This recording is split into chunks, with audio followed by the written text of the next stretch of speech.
새해를 시작하면서 우리는 새로운 기회를 맞이합니다. 새로운 시작은 항상 설레이죠. 예. 뭔가 새로운 기대가 있습니다. 또 어떤 일이 펼쳐질까? 내 바람이 과연 이루어질 수 있을까? 여러 가지 생각들이 교차합니다.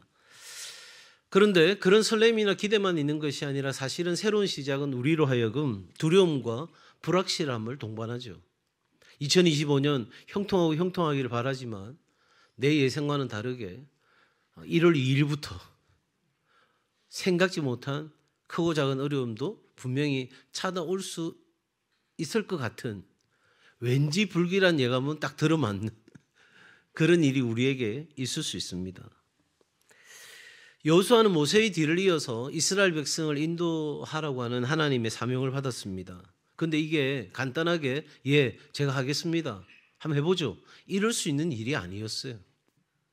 그 위대한 지도자 모세도 그 백성을 인도하면서 얼마나 힘겨웠고 어려웠는지 여호수아가 수종을 들면서 다 지켜보았던 거죠.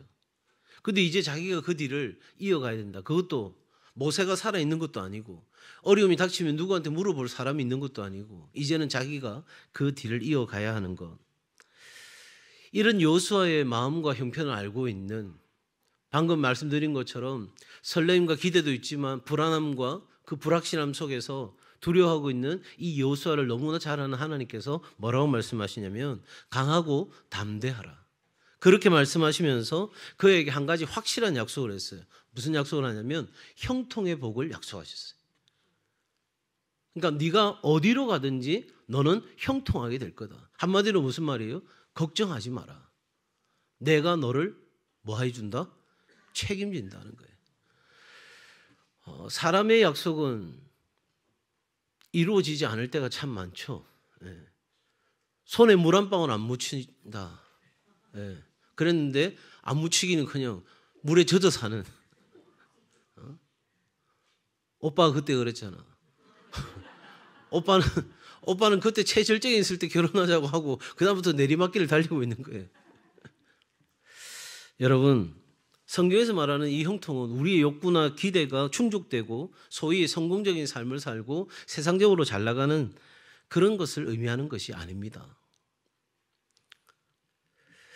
그러면 도대체 형통하고 형통하는데 뭐가 형통해야 되는가? 이걸 먼저 우리가 이해해야 그 형통의 원리를 우리가 제대로 이해할 수 있습니다. 자, 요셉을 우리가 한번 보자고요. 지금 오늘 본문에는 주인공이 여호수아인데 우리가 요셉이라고 하는 사람도 잘 아니까 요셉을 한번 생각해 봅시다. 요셉의 삶을 통해서 보면 형통이라는 단어의 의미가 뭔지 우리는 정확하게 알 수 있습니다. 자, 애굽으로 요셉은 종으로 팔려갑니다. 그리고 종살이를 하게 되죠. 그런가 하면 하나님 앞에서 순결을 지키려고 하다가 내가 하나님 앞에서 득지할 수 없다. 내가 죄를 범할 수 없다. 나는 나를 지키겠다. 그렇게 생각하고 결단했는데 모험을 받아서 오히려 감옥에 갇힌 신세가 되어버렸습니다. 자, 여러분 혹시 굉장히 좀 여기에 예라고 하는 사람이 생기면 제가 굉장히 당혹스러워지는데 혹시 나는 형제들한테 팔려가지고 종으로 어디 가가지고 진짜 막 엄청난 고생을 했다. 혹시 그런 분 안 계시죠? 예. 나는 제대로 한번 살아보려고 노력했는데 성실하게 살았는데 나는 어처구니 없는 그런 누명을 쓰고 감옥에 갇혔다. 여러분 이건 우리 인간적으로 보면 이거는 형통이 아니죠. 이건 완전히 인생 망한 겁니다. 이럴 수가 없는 겁니다. 하나님이 나한테 꿈을 주셨고 내가 하나님 믿겠다고 하나님을 생각하면서 하나님 앞에서 내가 부끄럽지 않게 살려고 노력했는데 결과가 이겁니까? 우리 그럴 수 있는데 성경은 뭐라고 이야기하냐면 하나님이 애굽으로 종으로 팔려가는 그 요셉, 그 감옥에 갇힌 요셉, 우리가 생각할 때는 다 끝났다고 생각하는 그 요셉을 가리켜서 성경은 하나님이 요셉과 함께 하심이 요셉이 형통하게 되었다. 진짜 아멘이십니까? 네. 저는 이 대목에서 아무도 아멘 안 하면 어쩌나 생각했는데 그래도 아멘 하십니다. 감사합니다.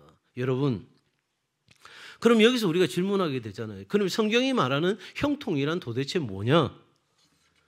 한마디로 말하면 여러분, 형통은 하나님이 함께 하시는 거예요. 뭐가 형통이라고요? 하나님이 함께 하신다. 그래, 임마누엘의 복이 형통인 거예요. 임마누엘로 우리 가운데 오신 그 예수님이 나와 함께 하시는 게 형통인 거예요. 이걸 다른 말로 표현하면 하나님이 나와 동행하십니다. 그런데 뭐 하려고 동행하시냐면 하나님의 뜻을 이루기 위해서 우리와 동행하십니다. 그래서 하나님과 동행하는 것, 하나님과 함께하는 것이 우리의 형통인데 그 형통의 결과는 뭐냐면 하나님의 뜻이 이루어지는 겁니다. 여기서 이런 분들이 한 두세 분 계실 거예요. 그게 뭐 형통입니까? 내가 원하는 대로 돼야지. 아니, 내가 되었으면 좋겠다는 방향으로 다 정리가 돼야 그게 뭐 형통이지. 뭐 하나님 뜻이 이루어지는 거, 그게 뭐 형통입니까? 여러분, 여기서 믿음이 작동해야 돼요.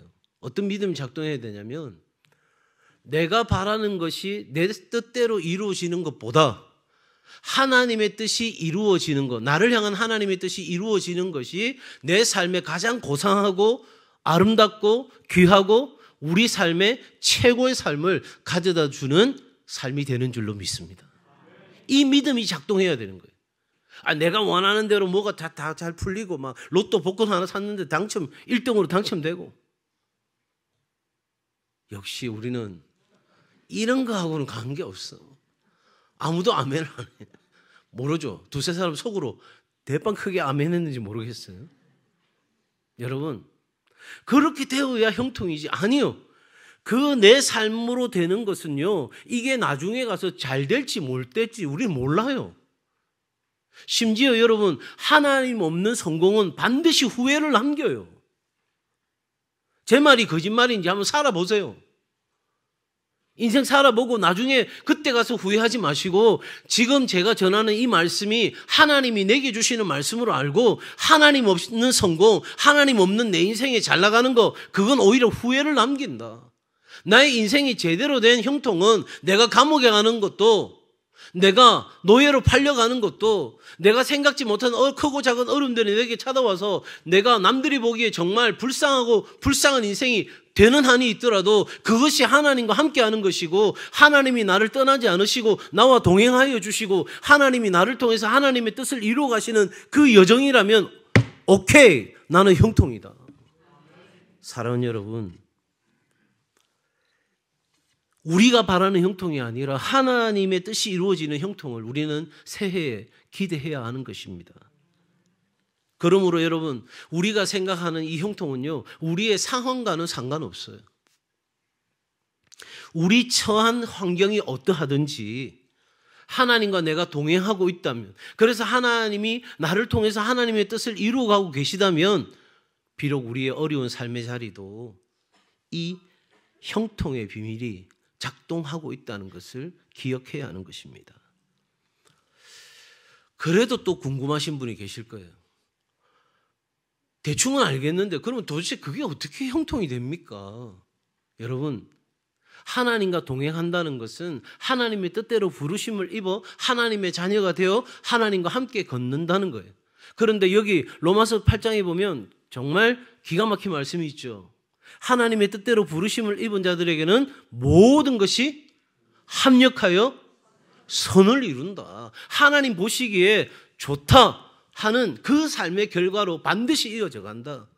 그러니까 요셉에게 있어서 그 종으로 팔려가는 것, 그 상황, 그리고 감옥에 갇힌 것, 그 상황, 그것 자체가 형통이냐 아니냐의 차원이 문제가 아니라 그 모든 것은 하나님의 궁극적인 계획,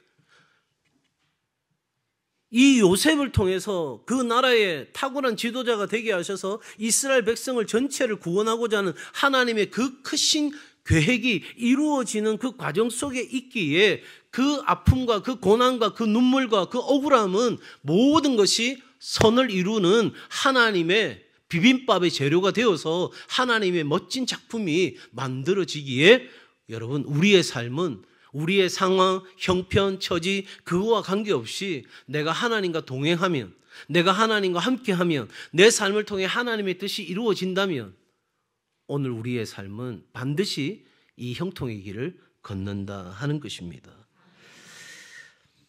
그런데 이게 여러분 그냥 되는 게 아니에요. 하나님께서 여호수아에게 강하고 담대하라.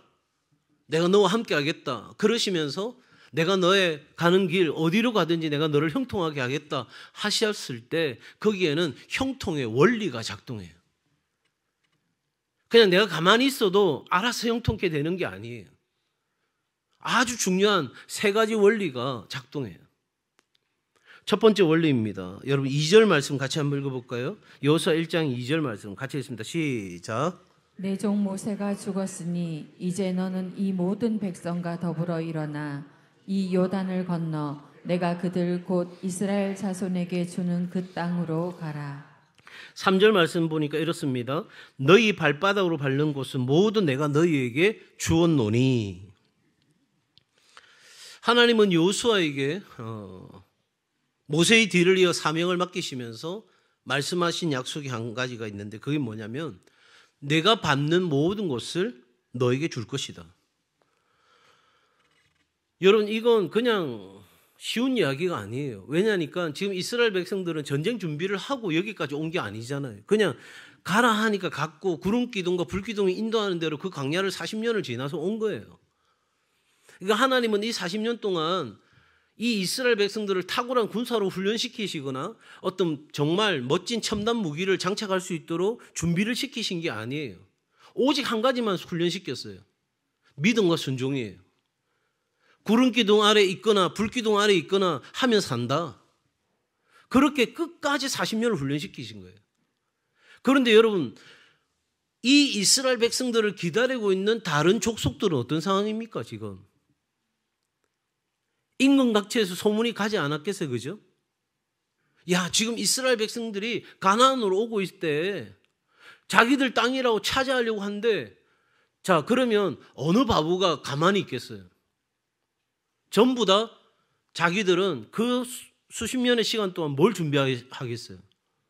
이스라엘이 공격해 오면 물리칠 수 있는 전쟁 준비를 철두철미하게 하지 않았겠어요?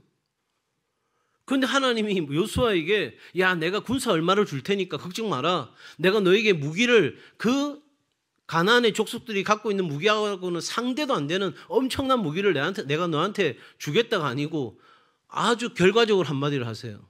네가 밟는 그 땅을 다 너에게 주겠다는 거예요. 그건 무슨 말이에요? 그 전쟁에서 이스라엘 백성과 여호수아를 반드시 뭐하게 하시겠다는 거예요?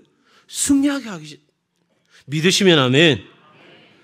그러니 여러분 이 약속은 단순히 가나안이라고 하는 그 물리적인 땅에만 국한되는 것이 아니라 하나님이 여호수아와 이스라엘 백성들에게 주시겠다 하시는 모든 복을 포함하는 거예요.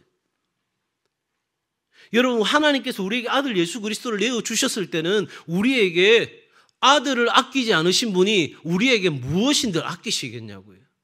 여호수아에게 내가 밟는 땅을 너에게 주겠다고 약속하신 하나님이 오늘 이 시간에도 우리에게 약속하시는 하나님이신 줄 믿습니다. 그러니 여러분 형통은 우리가 이루고자 하는 목표를 달성하는 게 아니에요. 내가 목표를 정해놓고 이 목표를 이룰 거야. 하나님 이렇게 목표 이룰 수 있도록 도와주세요. 이제 2025년 하나님 함께 하시면서 내 인생이 잘 나가도록 한번 도와주시면 좋겠어요. 그렇게 해서 가는 게 아니고 하나님 제가 이만저만한 계획을 세웠지만 이게 하나님의 뜻이 아니라면 포기할 수 있는 용기를 주세요.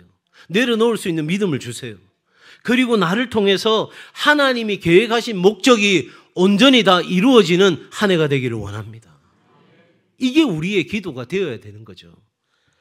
자, 이렇게 우리가 하나님의 형통의 복을 누리려고 한다면 형통은 우리의 노력으로 만들어지는 것이 아니라고 지금 제가 말씀드렸어요. 그러면 어떻게 시작이 되는데? 바로 하나님의 약속에서 시작되는 거예요. 한번 따라합시다. 형통은 하나님의 약속에서 시작됩니다. 하나님의 약속에서부터 시작됩니다. 자, 형통은 하나님의 약속에서 시작이 돼요. 그러면 그 형통의 약속이 이루어지면 형통하게 되는 거잖아요. 맞아요, 안 맞아요? 맞죠? 예. 벌써 잠 오시는 건 아니죠. 예. 자, 하나님이 약속하셨어요. 그러면 하나님의 약속이 이루어지면 이게 형통하는 거잖아요. 그죠? 근데 이 하나님의 약속이 이루어지려고 하면 우리에게 뭐가 필요하냐면 이 하나님의 약속에 대한 신뢰가 필요한 거예요. 믿음이 필요한 거예요. 네가 받는 땅을 내가 다 너에게 주겠다 할 때 여호수아가 하나님 지금 장난치십니까? 40년 동안 우리는 전쟁도 한번 준비도 안 해보고 그냥 여기까지 왔는데 뭘로 싸웁니까 도대체?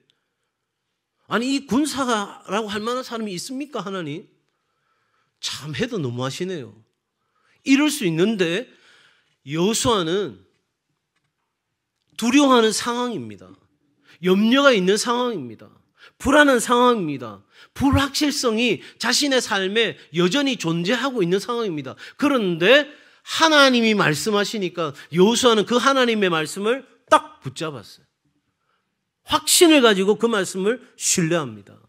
그리고 그 말씀대로 순종하며 나아가는 거예요. 여러분, 하나님은 약속하시고 하나님은 그 약속을 반드시 성취하시는, 우리에게 있어서 형통의 복을 주시는 하나님이십니다. 그런데 이 중간에 뭐가 작동해야 되냐면 이 하나님의 약속에 대한 믿음과 이 약속에 대한 믿음이 있으니 그 약속의 믿음을 가지고 내가 밟는 그 땅, 그러니까 땅을 밟아야 돼요? 서 있어야 돼요? 밟아야 되죠. 가야 되죠. 두려워도 가는 거예요. 불안해도 가는 거예요. 염려가 있어도 가는 거예요. 설교하는데 이런 단어 써서 죄송합니다. 못 먹어도 고운 거예요. 또 한 번도 안 해본 것처럼. 네. 하나님의 약속이어서 가는 거예요. 사중고를 겪었던 헬렌 켈러가 이렇게 이야기합니다. 믿음이란 어둠 속에서도 계단을 오르는 것입니다. 여호수아는 어둡고 두려운 상황에서도 자신의 힘과 지혜가 아닌 하나님의 약속을 믿고 순종하면서 사명의 계단을 성공적으로 올라갈 수 있었습니다. 인간적으로 생각하면 절대 못 가는 길입니다. 아무리 하나님이 형통의 복을 말씀하셔도 주판 튕겨보면 이거는 답이 안 나오는 상황입니다. 아무것도 얻을 것도 없고 진짜 이거는 죽는 것 말고는 답이 없는 길입니다. 그런데 여호수아는 하나님의 약속을 믿고 그 약속대로 순종하며 갔다는 거죠. 여러분, 이게 왜 중요하냐면 하나님은 지금도 이 말씀으로 우리에게 약속하십니다. 이 새해를 시작하는 저와 여러분에게 하나님이 약속하고 계십니다. 여러분이 받는 땅 하나님이 여러분에게 주실 줄로 믿습니다. 하나님 나라 영광을 위해서 여러분이 믿음으로 선포하고 나아갈 때 하나님은 여러분과 함께 하시고 여러분이 걷는 그 길에 주의 동행하심이, 주의 뜻이 이루어지는 역사가 일어나므로 여러분, 이 믿음과 순종은 하나님의 복을 활성화시키는 거예요. 활성화. 그냥 가만히 있는 것이 아니라 막 타오르는 거예요. 하나님의 약속이 딱 주어졌어요. 그런데 이 약속을 내가 믿음으로 순종으로 받고 움직이는 순간 이 하나님의 복이 막 타오르기 시작하는 거예요. 그리고 그 복은 다 누구 거? 내 거 되는 거예요. 아멘이십니까? 한번 따라합시다. 순종은 하나님의 약속을 현실에서 누리게 하는 열쇠입니다. 그러니 여러분, 이 형통은요, 상황에서 오는 것이 아니라 관계에서 오는 거예요. 이 새해를 시작하면서 그래도 예배드리고 기도하면서 하나님, 우리 가정이, 우리 자녀들이 하는 일이 다 잘 됐으면 좋겠고 내가 하는 일도 잘 됐으면 좋겠고 내가 노후에 전혀 걱정 없이 살았으면 좋겠고 우리 막 그렇게 이야기하는데 여러분, 형통은 상황이 아니라 관계에서 온다. 관계. 믿음의 사람들은 그 관계에서 오는 형통의 비밀을 알았기 때문에 어떤 상황 가운데서도 그들은 상황을 보는 것이 아니라 위를 바라본 거예요. 나와 동행하시고 나와 함께 하시고 나를 통해서 당신의 뜻을 이루시는 그 하나님 바라보면서 어떤 어려운 상황 가운데서도 할렐루야 노래하며 걸어갔다는 사실이에요. 여러분,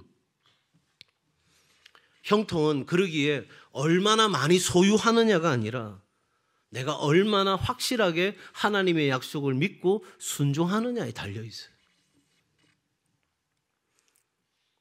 내가 그 대학에만 들어가면, 내가 그 직장에만 취업을 하면, 내 월급이 그 정도 수준으로 이르게 되면, 내가 사람들로부터 이런 인정을 받으면 거기에 형통이 있는 것이 아니고 내가 오늘 하나님의 약속을 믿고 순종하면 우리의 형통의 길은 반드시 열리게 되는 줄 믿습니다. 여러분이 잘 아는 19세기 독일 출신의 조지 물러 목사님은 영국 브리스톨에서 고아들을 위한 집을 운영했습니다. 조지 물러 목사님은 단 한 번도 사람들에게 도움을 요청한 적이 없다고 그래요. 오직 기도로 하나님의 공급을 의지하는 페이스 미션이라고 하죠. 믿음 선교를 실행에 옮겼던 분이십니다. 어느 날 고아원에서 아침 식사를 해야 되는데 음식이 하나도 없는 거예요. 그런데도 조지 물러 목사님은 아이들 식탁에 앉히고 기도했습니다. 우리에게 일용할 양식을 주실 하나님을 믿는 믿음으로 하나님 앞에 순종함으로 기도하고 나아갔어요. 어떤 일이 일어났을까요? 잘 아시는 이야기죠. 놀라운 일이 일어났습니다. 빵과 우유가 고아원 앞에 도착한 것입니다. 내용은 이렇습니다. 빵집 주인이 급히 나눌 빵이 생긴 거예요. 여유분이 충분히 생긴 겁니다. 그리고 우유를 싣고 가던 마차가 고장이 나가지고 목적지까지 갈 수 없어서 중간에 이 고아원에 가지고 온 것입니다. 누가 하신 겁니까? 그렇습니다. 조지 물러는 뭐만 했습니까? 하나님의 약속을 믿고 순종한 겁니다. 그런데 여기에는 어떤 결단이 있느냐면 굶으면 굶으리라는 결단이 있어야 되는 거예요. 죽으면 죽으리라는 결단이 있어야 이 기도가 가능해지는 거예요.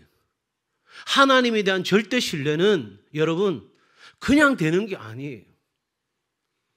적어도 하나님의 약속을 붙들고 행동할 때 하나님의 실제적인 방법으로 조지 물러뿐만 아니라 우리의 필요를 채우시는 줄로 믿습니다.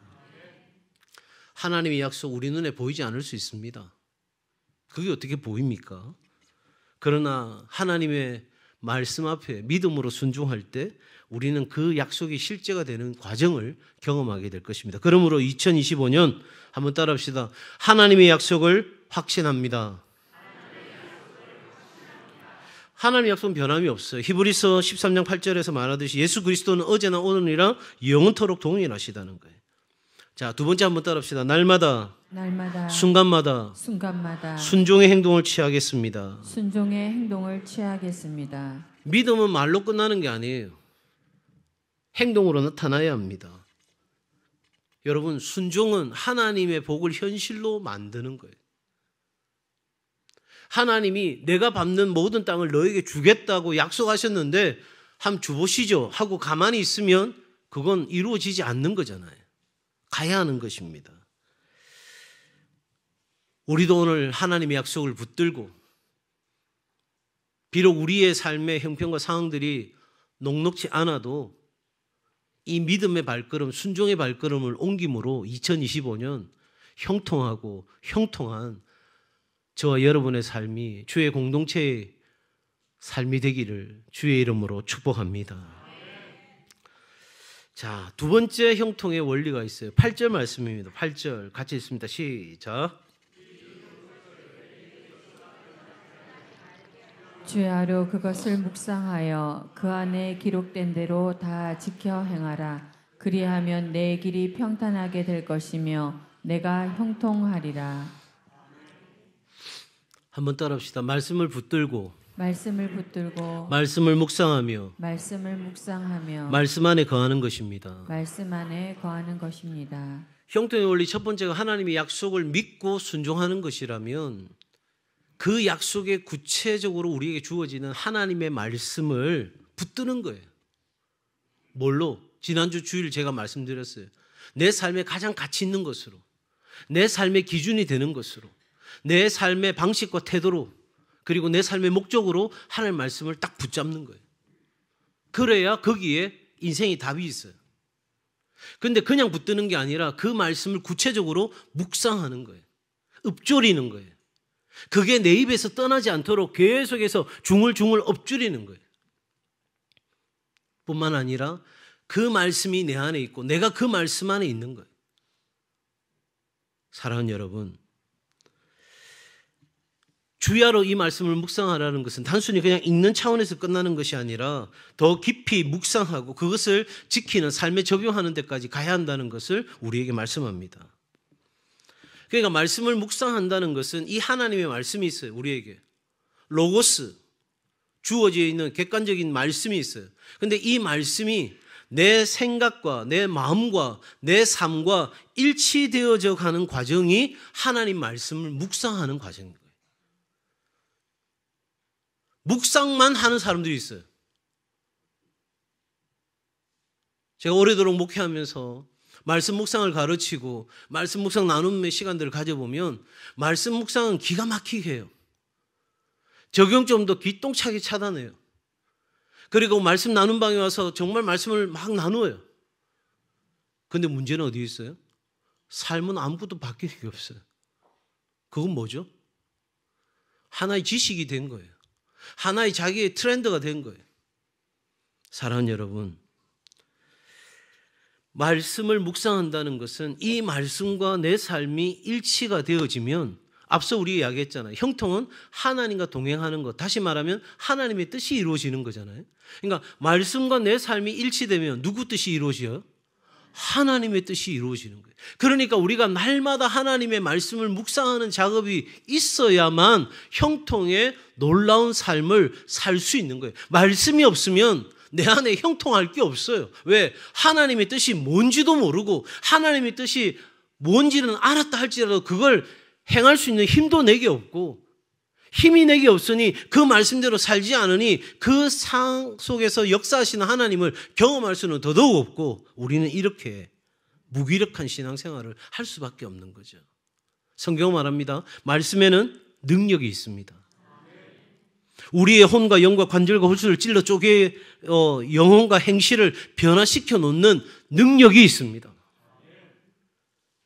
그러므로 여러분, 하나님의 말씀은 우리로 하여금 길을 잃지 않도록 인도하고 또한 우리를 형통의 길로 안내해 주는 하나의 나침판, 내비게이션이 되는 겁니다.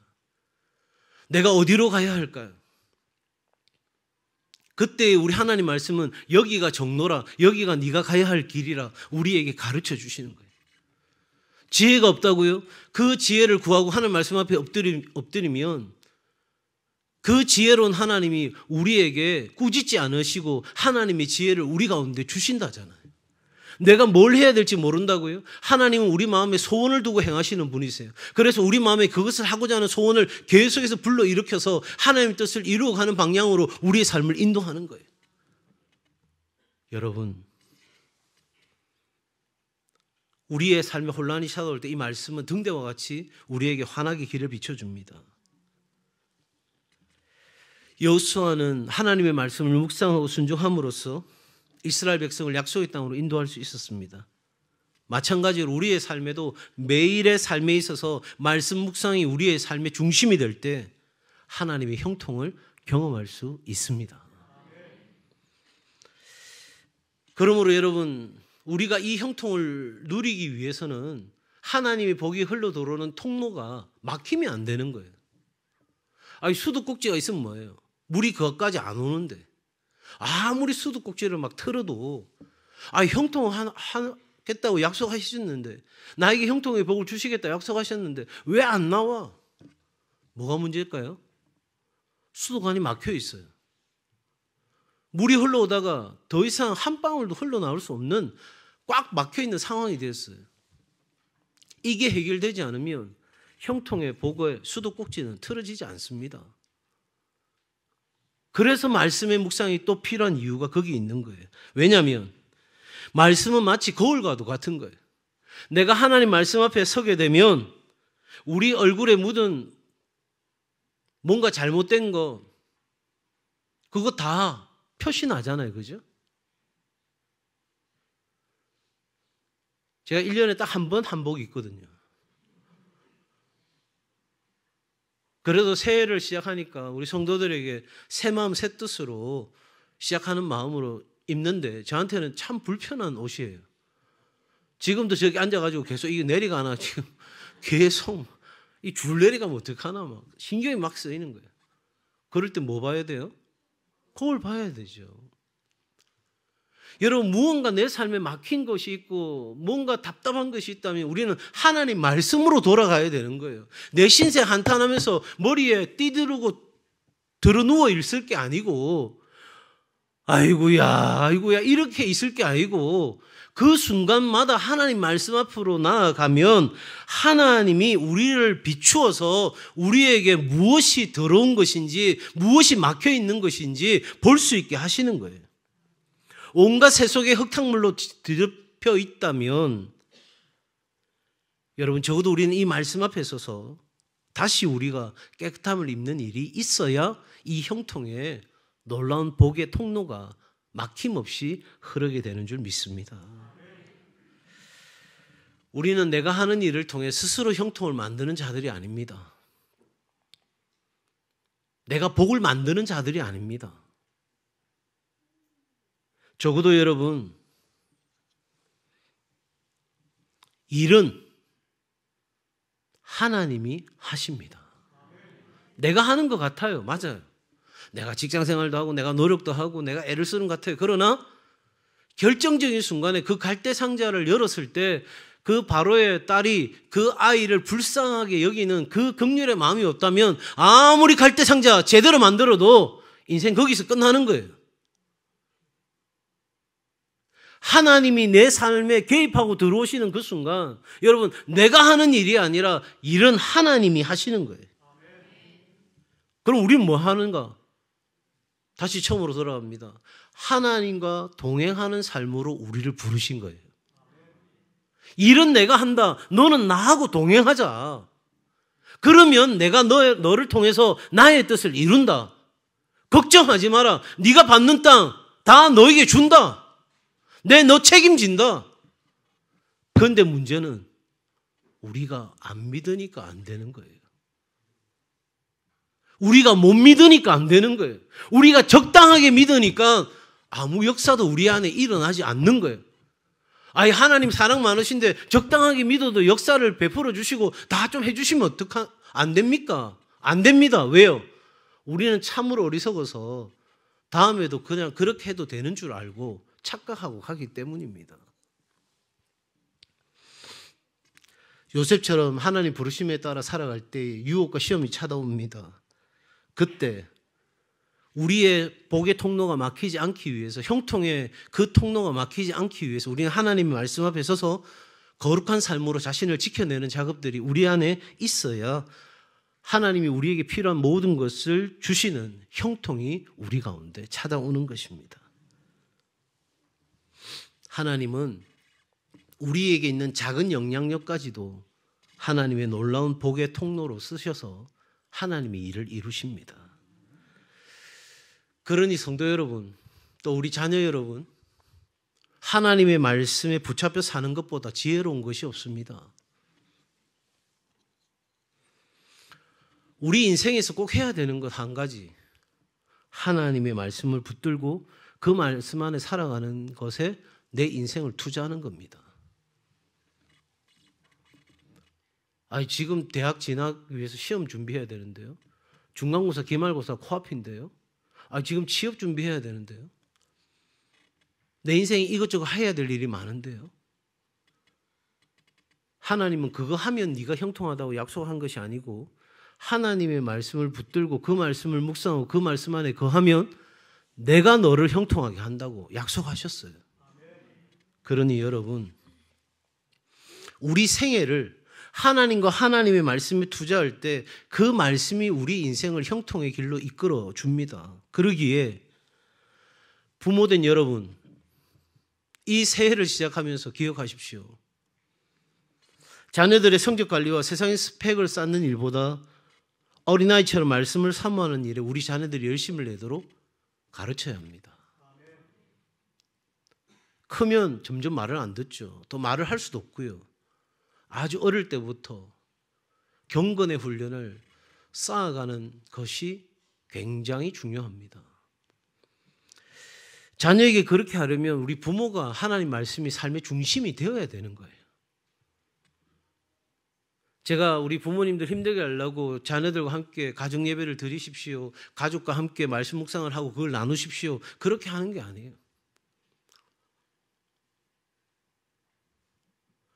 자녀를 위해서 가회 100만 원짜리, 200만 원짜리 그거 못 시켜가지고 아둥바둥거리고 미안해하고 힘들어하는데 그건 못 시켜도 괜찮아요. 그런데 하나님의 말씀을 붙들고 사는 삶을 가르치지 못하면 진짜 인생의 재산을 못 물려주는 것과 같은 것입니다. 하나님의 말씀은 단순한 지침서가 아니라 우리에게 생명을 주시는 힘입니다. 찰스 벌전 목사님이 이렇게 이야기합니다. 성경은 무한한 보물창고고 그 보물창고를 여는 열쇠는 말씀 묵상입니다. 그러니까 말씀을 내 생각에 마음에 새김질하여 넣는 작업이 말씀 묵상인 거예요. 앞서도 정의한 것처럼 하나님의 말씀이 내 생각과 마음과 일치될 수 있도록 계속 그 조정하는 작업을 하는 것이 말씀 묵상인 거예요. 처음에는 받아들이기 어려워요. 그런데 말씀 묵상하다 보면 할수록 그것이 내 마음에 계속해서 새김질이 되는 거예요. 강하게 내 안에 자리 잡게 되는 거예요. 그러면서 내가 그 말씀에 내 삶을 조정하고 맞추는 작업들이 우리 가운데 일어나게 되는 거예요. 맥케이 앤 블럽이라는 회사의 회장이자 CEO이고 유명한 작가인 하비 맥케이라는 사람이 있습니다. 이 회장은 매일 아침에 일어나 성경 말씀을 묵상하며 하루를 시작한다고 자신의 하루 일과를 이야기한 적이 있습니다. 그는 이렇게 이야기합니다. 성경 묵상은 세계적인 기업가고 세계적인 작가입니다. 성경 묵상은 내게 지혜와 평안을 주었고 내가 직면한 위기를 극복할 수 있는 힘이 되었다라고 고백했습니다. 한 번은 그가 회사의 경영 위기를 겪게 되었을 때 하나님의 말씀을 여전히 묵상하는 가운데 새로운 영감을 얻었고 혁신적인 방법으로 그 위기를 극복했다고 그는 간증하고 있습니다. 어려운 상황에서도 하나님 말씀에 의지했고 그 결과는 놀라운 형통으로 이어졌다는 간증의 고백이죠. 사랑하는 여러분, 그러므로 2025년 한번 따라합시다. 주야로 묵상하겠습니다. 주야로 묵상하겠습니다. 묵상은 하루 어떤 특정한 시간에 국한되어 있지는 않습니다. 삶 전체에 녹아 있어야 되는 거예요. 그러나 가장 좋은 것은 아침에 일어나서 제일 먼저 하나님 말씀 앞에 나아가는 것입니다. 그러면서 하루의 방향을 제시받고 하루를 마감할 때는 오늘 하루를 돌아보면서 회복과 은혜를 다시 한번 경험하는 시간을 갖게 되는 거죠. 그러므로 여러분 매일 아침 한 15분씩 정도만 내셔도 좋습니다. 이왕이면 한 30분 정도 내시면 더 좋고요. 1시간이면 더더욱 좋고요. 하나님 말씀을 묵상하고 그 말씀을 자신의 삶에 적용하고 오늘 하루 그 말씀을 살아내는 훈련을 계속해서 해가는 것입니다. 말씀을 통해서 얻은 교훈을 하루 동안에 실천하는 목표를 구체적으로 세우는 겁니다. 묵상을 기록하고 하나님께 이 받은 깨달음을 감사로 고백하고 다른 믿음의 형제 자매들과 함께 나누는 것입니다. 그러므로 2025년 한번 따라합시다. 말씀에 집중하겠습니다. 말씀에 집중하겠습니다. 하나님 말씀은 형통한 삶의 중심입니다. 이 말씀 빼고는 나머지는 다 그냥 격가지와 같은 거예요. 말씀이 없는데 형통한 복? 죄송하지만 없어요. 그러므로 여러분 하나님의 말씀을 내 삶의 기준으로 삼고 그 말씀을 묵상하고 기도하는 습관을 우리가 거룩한 습관을 가져야 하는 거예요. 그리고 묵상한 것을 넘어서서 행동으로 옮기는 작업들이 우리 가운데 있어야 하는 것이고요. 여호수아가 그랬듯이 우리 성도들도 하나님 말씀을 삶의 중심에 두고 묵상하며 형통의 삶을 누리시기를 주의 이름으로 축복합니다. 오늘 성구영신 예배 드리고 아차 오늘 1월 1일부터 말씀 묵상 시작하는데 놓칠까 봐 제가 오늘 이 본문을 정한 거예요. 오늘 매일 성경 본문이 여호수아서 1장 1절에서 9절의 말씀이에요. 혹여나 놓쳤더라도 오늘 이 성구영신 예배 말씀 생각하면서 여러분 다시 한번 묵상해 보시고요. 이왕이면 오늘 이렇게 말씀 나누었으니 여러분 집에 돌아가셔서 좀 쉬시고 오전이나 편안한 시간에 일어나셔서 다시 말씀을 끄집어내어서 이 말씀이 특히 나에게 주는 것이 뭘까? 내가 받는 땅을 내게 주신다고 약속하셨는데 이 2025년 내가 밟아야 될 땅이 어딜까? 한번 구체적으로 하나님 앞에 믿음의 비전을 써보시는 것도 좋을 것 같습니다. 이러한 삶을 통해서 우리 동성의 모든 가족들이 정말 형통의 복을 마음껏 누리시기를 주의 이름으로 축복합니다. 세 번째 형통의 원리입니다. 9절입니다. 9절 같이 읽습니다. 시작. 내가 내게 명령한 것이 아니냐 강하고 담대하라 두려워하지 말며 놀라지 말라. 내가 어디로 가든지 내 하나님 여호와가 너와 함께 하느니라 하시니라. 아멘. 한번 따라합시다. 두려움을 버리고 담대히 나아가겠습니다. 담대히 나아가겠습니다. 두려워하지 말며 놀라지 말라. 강하고 담대하라. 여러분, 이건 단순한 권고가 아니에요. 너 이렇게 해라, 이랬으면 좋겠다, 그 이야기가 아니고 하나님의 단호한 명령입니다. 그런데 여러분, 여호수아 입장에서는 뭐가 있어야 되잖아요. 지금 두려운 상황인데, 내가 밟고 갈 수 있는 땅이 없는데, 내가 전쟁에 맞부딪혀서 이길 수 있을 만한 그런 만만한 족속이 없는데 도대체 어떻게 하라는 거냐 했을 때 하나님이 확실하게 한 가지 약속한 게 있어요. 앞에도 제가 이미 말씀을 드렸어요. 하나님이 함께 하시겠다. 할렐루야. 2025년 하나님이 여러분과 함께 하십니다. 그러니 기죽지 마십시오. 내일 모레 죽는 한이 있더라도 어깨 펴고 사는 겁니다. 당당하게 사는 겁니다. 박장대소하며 살아가는 겁니다. 사랑하는 여러분, 두려움을 극복할 수 있는 길, 담대할 수 있는 길, 그것은 하나님의 동행, 하나님의 보호, 하나님의 인도, 하나님의 공급, 하나님의 안아주심, 하나님의 채워주심, 이 모든 것을 확신할 때 생기는 거예요.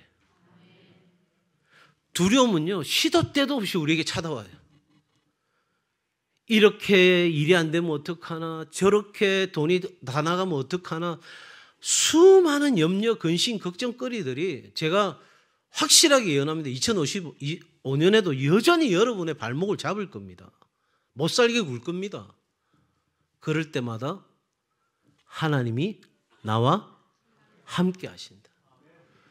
네 뭐 믿고 그렇게 배짱이 좋은데, 네 뭐 믿고 그렇게 당당한데,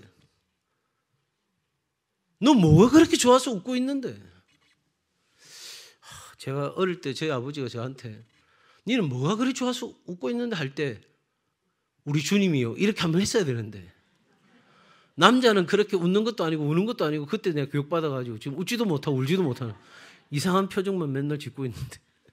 여러분, 여호수아는 아까 제가 했잖아요. 형통한 관계의 문제라 했잖아요. 하나님과의 관계 속에서 담대함을 얻었어요. 믿음으로 가나안 정복이라는 위대한 사명을 이루는 거예요. 자기 실력으로 이룬 게 아니에요. 자기 능력으로 이룬 게 아니에요. 자기 옆에 있는 사람들로 인해서 이룬 게 아니에요. 자기들이 한 게 뭐 있어요? 여리고성을 돌았어요. 돌다가 하나님이 와 하라니까 와 했어요. 그런데 어떤 일이 일어났냐고요? 안에서도 무너지는 일이 일어났어요. 안팎으로 무너지는 일이 일어난 거예요. 사랑하는 여러분,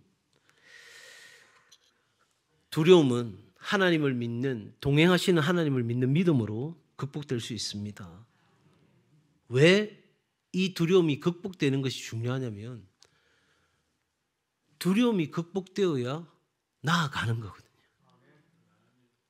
두려움이 극복되어야 주님이 내게 주실 그 산지를 향해서 나아가게 되는 거예요. 갈렙이 그 나이에도 내가 처음 하나님의 부르심을 받았을 때처럼 지금 여전히 나는 살아있는 사람입니다. 하나님 얼마든지 나를 쓰십시오. 그건 자기의 어떤 젊음, 자기의 나이듦 이것에 대해서 생각한 것이 아니라 여전히 동일하게 나와 함께 하시는 하나님 때문에 가질 수 있었던 용기죠. 사랑하는 여러분, 두려움은 우리를 멈추게 합니다. 그럴 때 담대함으로 하나님의 뜻을 이루는 형통의 길을 걸어가는 우리 모두가 될 수 있기를 바랍니다. 믿음으로 행동하고 결과는 하나님께 맡기는 겁니다. 하나님은 선하시잖아요. 하나님은 우리에게 가장 좋은 길을 예비해 주셨잖아요. 그러니 여러분, 믿음으로 순종으로 행동하고 결과는 하나님께 맡기며 우리는 걸어가는 것입니다. 그러니 여러분, 2025년 두려움이 찾아오거든 첫 번째, 두려움의 근원을 파악하십시오. 내가 뭐 때문에 두려워하고 있는지, 무엇 때문에 염려하고 근심하고 있는지를 정확하게 직시하시기 바랍니다. 그러면 확실한 원인이 보여질 겁니다. 상황이 아닙니다. 그 일이 그 사람이 나로 하여금 이렇게 만든 게 아닙니다.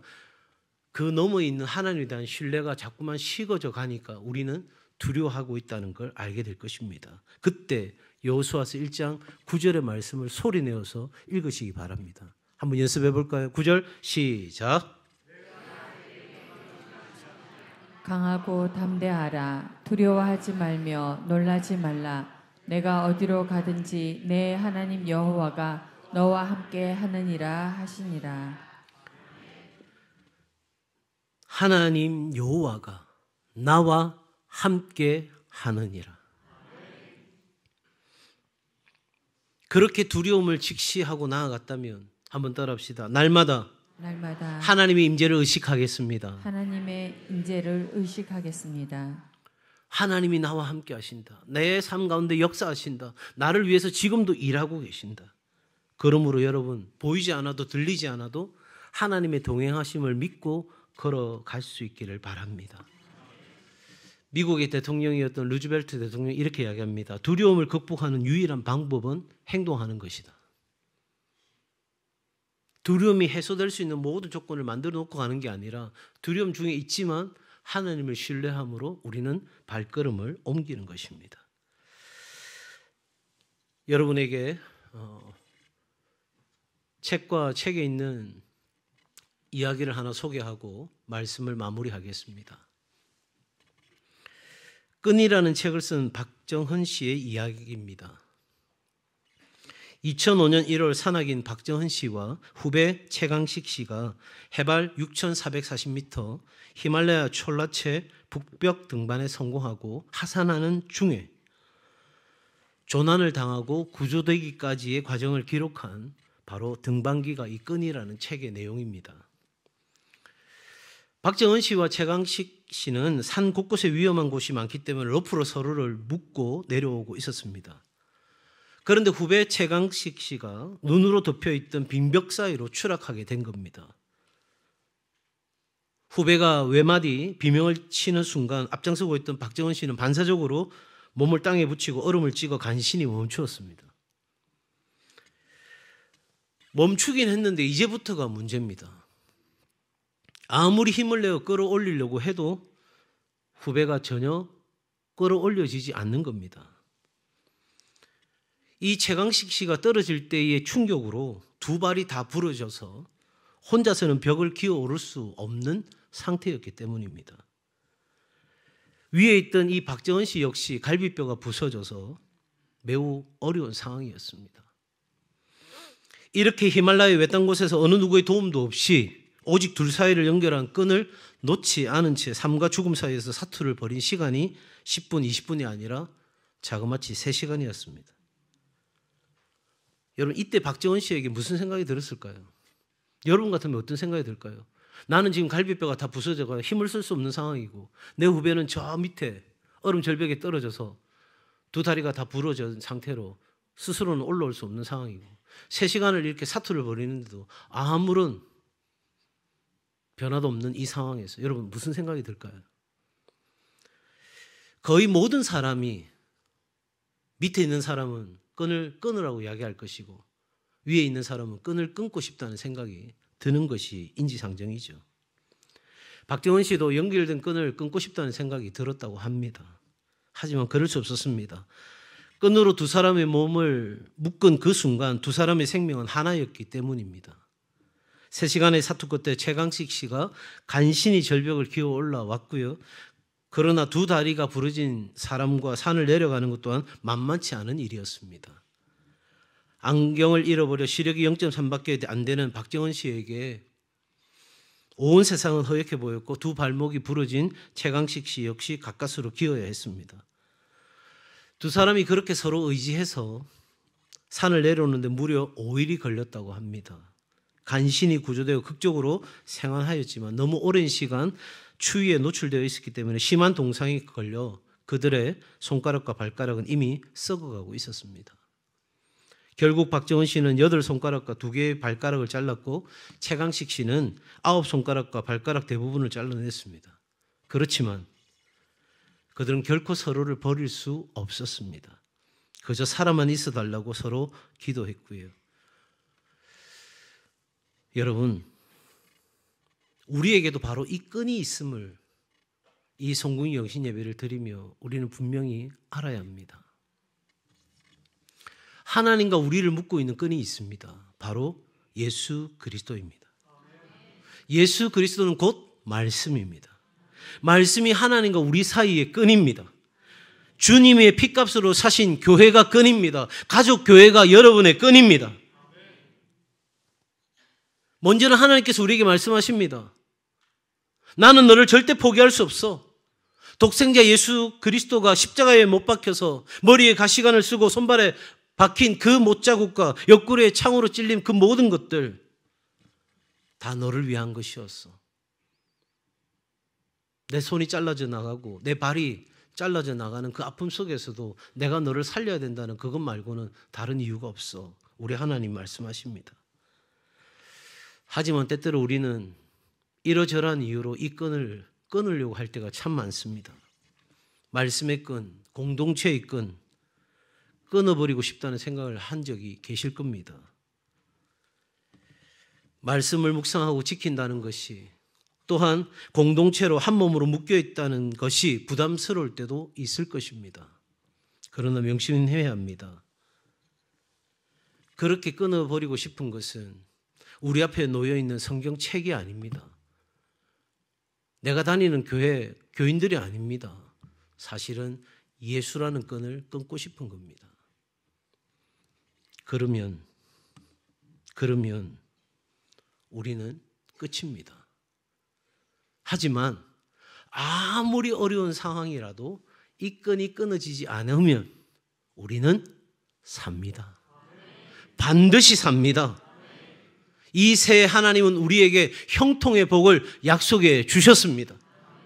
어떤 상황이 펼쳐진다 할지라도, 정말 황망한 일들이 우리 앞에 놓인다 할지라도 하나님이 이럴 수는 없는 겁니다. 하나님 어떻게 이럴 수 있습니까? 하는 상황이 된다 할지라도 나는 하나님의 약속을 신뢰한다. 그리고 그 약속을 나는 순종함으로 나아간다. 이 하나님의 말씀을 붙들고 그 말씀을 묵상하고 그 말씀 안에 거하고 나는 그 말씀에 의지하여 나와 함께 하시는 하나님으로 인하여 나는 두려워하지 않고 이 세상을 담대하게 전진해 가며 살아간다. 나에게는 끊어지지 않는 하나님의 끈이 있다. 그 믿음 가지고 이 새해 누구보다도 멋진 인생을 살아가는 우리 동성애 가족들 다 되시기를 주의 이름으로 축복합니다.